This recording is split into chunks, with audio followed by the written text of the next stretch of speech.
isolation. At times, life will put us in situations where we'll be isolated, and this is not a bad thing.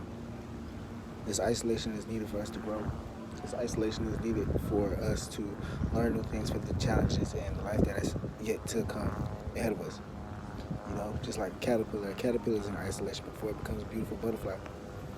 So sometimes we have to go into isolation and for the universe to remove certain things that's not needed for us, and to add certain things that's needed for us, new skills, and to release old habits that's not useful for us in this new journey that we're going down in our life. So never get afraid when you're in isolation, because you have the most important person next to you, which is God.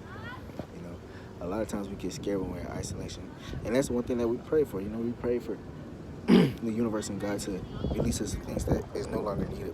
So the only way that can come is being in isolation when the universe is refining you. That's all it is. When you're in isolation, you're being refined to the best that you can be in order so you can give the best to the universe. You ask for it. A lot of times when we're in those positions, we get scared. We think the universe is hating us. We think God hates us and all that. No, that's not the point. No, we're being put to the side in order for us to get better. We're being put to the side, like I said, to be refined. Just like a diamond, sometimes a diamond has to go under pressure. Sometimes that diamond has to be isolated to become the best it can be. That's all it is.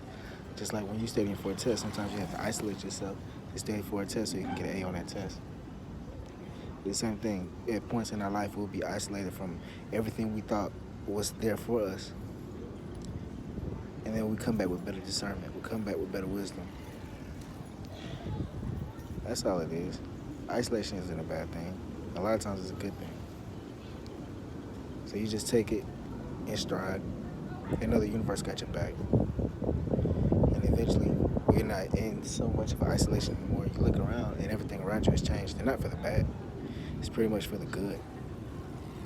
That new car that you wanted, you had to isolate yourself from hanging out with certain people, to save your money, to get your car. Granted, some of those people may not be around anymore because of your decision that you chose to stick to yourself and save your money. But were those people really for you in this new journey that you're going down in your life, you see? So sometimes we lose things to gain things. It's okay. Life goes on.